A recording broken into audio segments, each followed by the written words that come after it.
Ustazah, berapa hari kita puasanya? Bagusnya tuh 3 hari, Bu. Tanggal 9 kita puasa, tanggal 10 kita puasa, tanggal 11 kita puasa. Jadi berapa hari Ustazah? 3 hari. Teh banyak warna Ustazah. Ndak tahu aku banyak-banyak kambuh asang lambung ambodo. Ternyata dia banyak orang awak. Di sini banyak orang awak. Jangan 3 hari Ustazah. Kalau 3 hari kami tak mampu, berapa hari bagusnya? 2 hari. Tanggal 9 dengan tanggal 10. Kalau enggak 2 hari, mana yang lebih utama Ustazah? Tanggal 10. Ustazah, kalau tanggal 10 aku enggak sanggup juga. Inna lillahi wa inna ilaihi roh.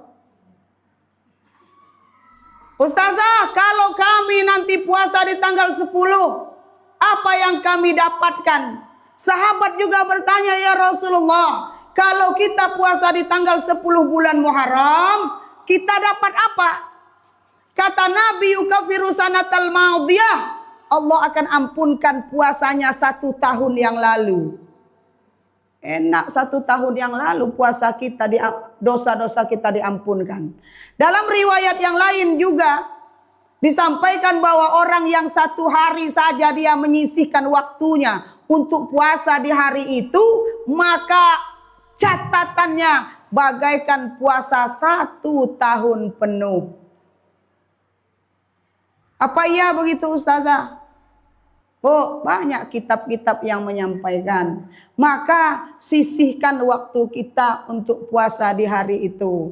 Ya Alhamdulillah kalau tanggal 9 juga puasa. Alhamdulillah kalau tanggal 11 juga puasa. Aku 2 hari aja Ustazah. Alhamdulillah.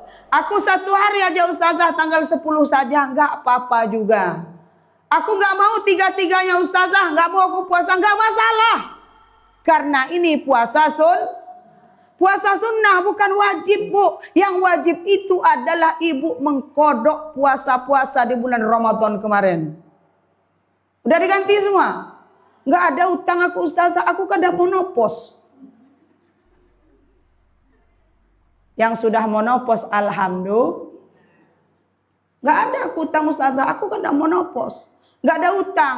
Maka kalau nggak ada utang, puasalah yang sunnah. Kalau tanggal 10 itu aku kodok puasa, aku nggak masalah juga. Halo? Nggak mau puasa juga nggak masalah. Karena ini sunnah. Halo? Kemudian di tanggal 10 itu adalah lebarannya anak yatim. Maka di tanggal 10 atau di bulan Muharram ini, bahagiakanlah anak-anak yatim yang ada di sekitar kita. Bu, orang yang membahagiakan anak yatim, memuliakan anak yatim, sangat dicintai oleh Nabi. Sampai-sampai Nabi mengatakan, orang yang membahagiakan anak yatim, memuliakan anak yatim, kata Nabi, nanti kedudukan dia di surga itu seperti ini denganku. Ditunjukkanlah jari telunjuk dan jari tengahnya. Ini besti apa enggak? Dekat. Ibu punya besti? Hah? Punya enggak? Punya Ustazah besti, tapi kalau ngaji bestinya enggak diajak. Coba kalau jogging diajak bestinya. Ajak bestinya ngaji, biar nanti enggak di dunia saja bersama, tapi bersama juga kelak di surga. Ditunjukkan oleh Nabi, dekat, bertetangga. Seperti ini bagaikan jari telunjuk dan jari tengah. Dimuliakan orang yang membahagiakan anak yatim, menyantuni anak yatim, nanti akan bertetangga dengan Nabi. 1. Yang kedua, orang yang membahagiakan anak yatim, Bu, perhatian terhadap anak yatim, disisihkan rezekinya untuk membahagiakan anak yatim, maka nanti di surga disiapkan 1 rumah. Rumah ini khusus untuk orang yang perhatian dengan anak yatim. Namanya Baitul Farah rumah kebahagiaan. Di dalamnya adalah orang-orang yang bahagia hatinya, dibahagiakan oleh Allah karena ketika di dunia membahagiakan anak-anak yatim. Bagi orang-orang yang ketika di grup majelis taklim ada santunan anak yatim, dibuat listnya, tapi dia cuman ngintip-ngintip aja, nggak mau ngisi. Cuman mantau, Markonah 50. Dibaca dia, Bu.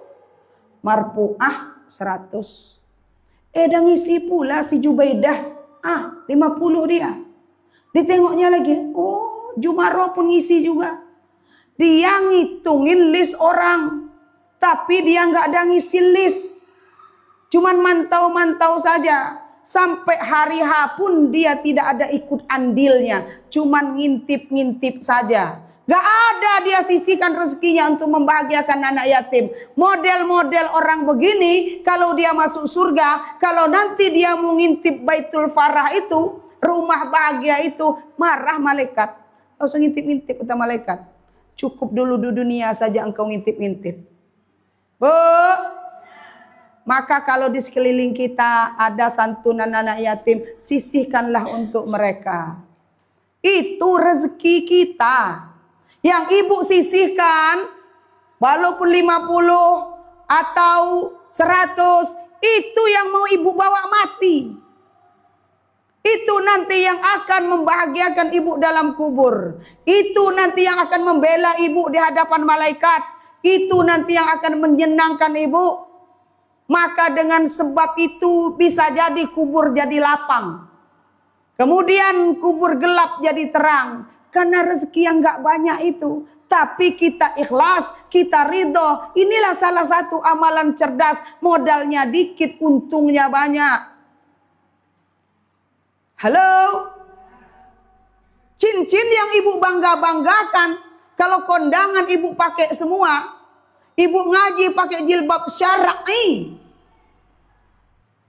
Syar'i semua aku tengok jilbabnya. Tapi kalau kondangan ibu pakai bros yang ibu ikat jilbabnya nih. Di sini ibu ikat jilbabnya. Mengecil jilbab yang tadi syar'i dipakai ngaji. Kenapa? Karena ibu kondangan pakai kalung. Kalung gandulnya itu sebesar jengkol. Biar nampak orang. Ibu ngaji pakai jilbabnya sampai ke pergelangan tangan. Kalau kondangan pakai bajunya 3/4. Biar apa? Biar nampak gelangnya. Cincin dipakai semua. Kalau ngaji nggak ada pakai apa-apa. Tengok, memang nggak ada pakai cincin sebiji pun. Ibu memang nggak pakai apa memang nggak punya? Kasihan kali. Nggak punya apa memang nggak dipakai? Banyak emas itu ustazah, tapi nggak mau aku pakai ngaji. Seharusnya emas itu ibu pakai ngaji, biar nanti bersaksi di hadapan malaikat. Tapi sesuaikan juga, kalau emas banyak bergelantungan, sesuaikan juga dengan kota infaknya. Emas banyak, dipakai semua. Jilbab sinkron dengan bajunya. Tas, biasa bawa selempang pergi ke pasar, ini bawa begini. Giliran kota infak lewat, 5.000 dimasukinnya. Tapi doanya panjang lebar kalau doa. Banyak yang dimintanya. Mati bu. Dibawa emas tuh. Tinggal. Cincin. Tinggal semua. Baju yang sinkron jilbab dengan bajunya tadi. Bawa. Tinggal. Warung. Punya Burini. Tinggal juga. Yang dibawa adalah sodakoh kita. Maka di bulan Muharram ini sisihkan rezeki kita untuk membahagiakan anak yatim. Nanti di hari Asyura itu panggil anak yatim. Siapkan duitnya. Walaupun gak banyak, tapi adalah untuk membahagiakan mereka. Panggil nak, sini. Siapa namamu? Solikin. Mana bapakmu? Gak ada bu, aku anak yatim. Usap rambutnya bu. Kata ustazah usap rambut kemarin. Usap rambutnya. Karena dari setiap rambut yang kita usap tadi Allah akan berikan satu kebaikan untuk kita. Dan Allah naikkan satu derajat untuk kita. Tapi jangan ibu usap-usap saja. Ibu kasih juga jajannya, understand?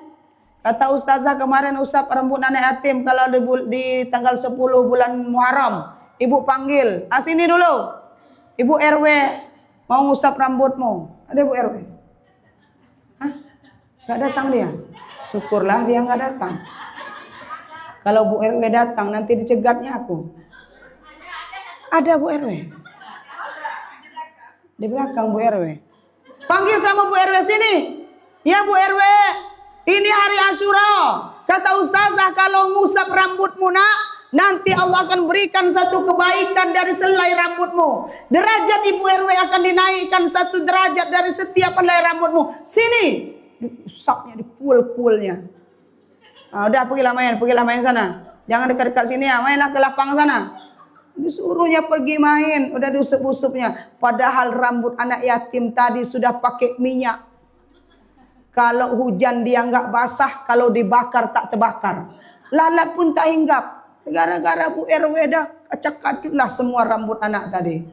Tapi bahagiakan. Halo? Nah, kemudian di hari Asyura. Ini speaker luar apa speaker dalam, Bu? Speaker luar. Dengarkanlah wahai para suami. Nah, ada suami di rumah? Ada. Ini speaker luar apa speaker dalam? Agak ku kencangkan dikit suaraku. Dengarkan wahai para suami. Di hari Asyura. Ibu rekam. Biar nanti kirim sama suami.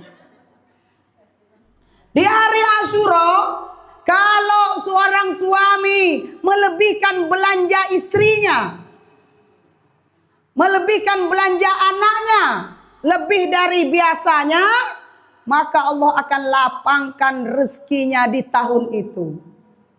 Maka ibu pulang dari sini, ulang lagi ya Bu Rini? Pulanglah kalau gitu. Pulang lagi. Rekam Bu, kirim di grup. Biar ibu-ibu yang gak datang nanti dikirim dengan suaminya. Di hari Asyura, tanggal 10 bulan Muharram, tahun ini jatuh pada hari Kamis depan. Barang siapa suami-suami yang melebihkan belanja istrinya di hari itu, melebihkan belanja anaknya di hari itu, artinya melebihkan belanja keluarganya di hari itu, maka Allah akan lapangkan rezekinya di tahun itu. Kirim sama suami. Nanti ibu balik dari ngaji, bang, esok ini hari Kamis, ini hari Asyura. Abang mau nggak lapang rezeki abang tahun ini? Maulah. Mau banyak duit abang tahun ini? Maulah.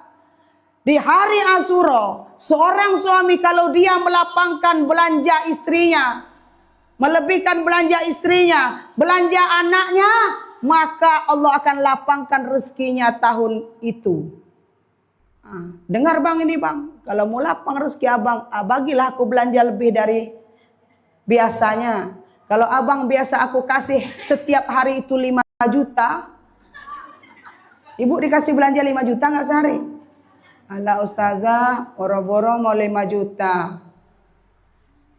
Abang kalau kasih aku belanja setiap hari 5 juta. Kalau tahun ini, hari ini abang kasih aku 10 juta. Maka lapanglah rezeki abang tahun ini.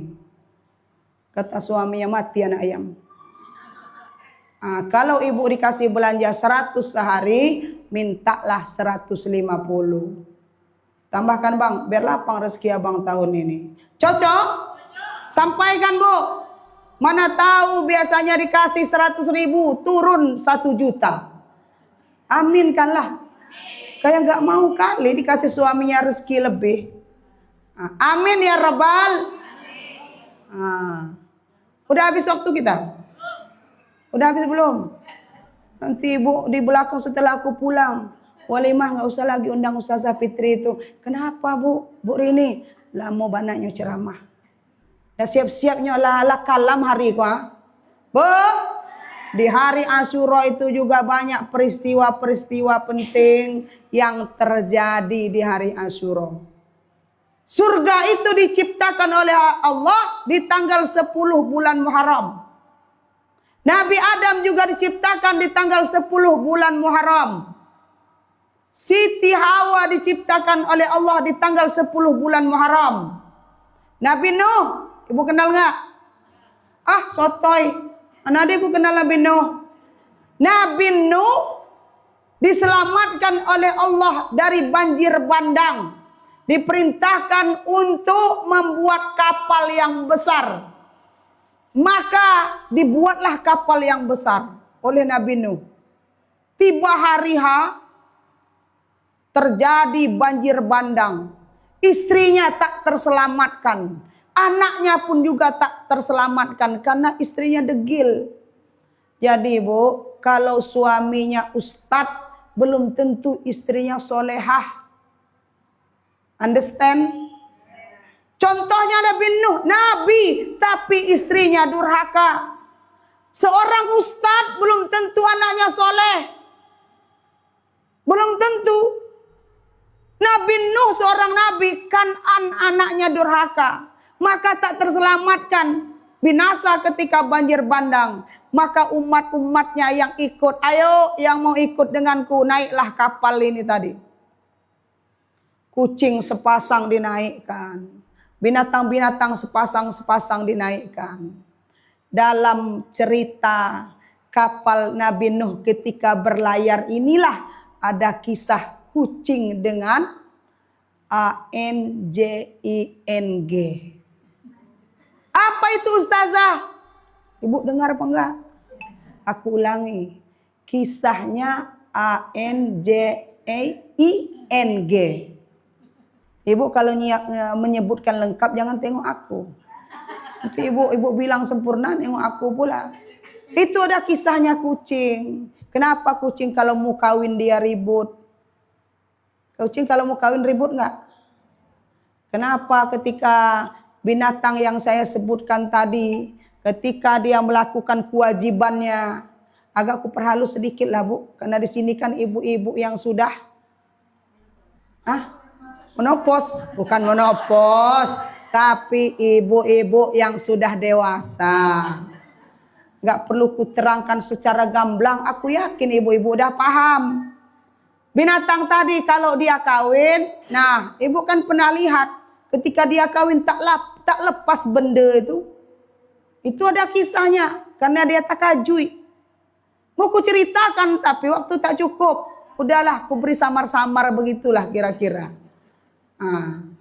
Selamatnya Nabi Nuh berserta dengan umatnya berlabuh di Bukit Judi itu tanggal 10 bulan Muharram. Kemudian Nabi Ibrahim lahir di tanggal 10 bulan Muharram. Nabi Ibrahim dibakar oleh Raja Namrud dengan api yang menyala-nyala. Diselamatkan oleh Allah juga tanggal 10 bulan Muharram. Nabi Sulaiman. Apa yang ibu ketahui tentang Nabi Sulaiman? Dia adalah raja yang sangat kaya raya. Bisa dan mengerti bahasa binatang. Kerajaan yang diberikan oleh Allah kepada Nabi Sulaiman itu diberikan pada tanggal 10 bulan Muharram. Woi. Surga diciptakan di bulan Muharram. Nanti kiamat pun akan jatuh pada tanggal 10 bulan Muharram. Tapi kapan waktunya? Wallahu alam bisawab. Hanya Allah lah yang tahu tentang kapan datangnya kiamat. Maka sekarang kalau Allah sudah berikan kesempatan kepada kita bisa berjumpa di tahun 1448 Hijriah. Sudah kita lewati 1447, maka banyak bersyukurlah karena banyak saudara-saudara kita yang tak Allah jumpakan dengan tahun ini. Yes or no? Betul? Ada di lingkungan kita orang yang tak berjumpa dengan tahun 1448 hari ini. Ada Bu, banyak yang sudah wafat, banyak yang sudah meninggal di tahun 1447 kemarin. Tak Allah beri kesempatan berjumpa dengan tahun ini, maka ketika kita sudah diberikan kesempatan berjumpa di tahun ini, berubahlah, perbaikilah, upgrade. Karena kalau tidak mengupgrade diri, maka kita akan ditinggalkan. Tak upgrade dengan lingkungan, lingkungan itu akan meninggalkan kita. Ibadah tak upgrade, maka Allah pun akan meninggalkan kita.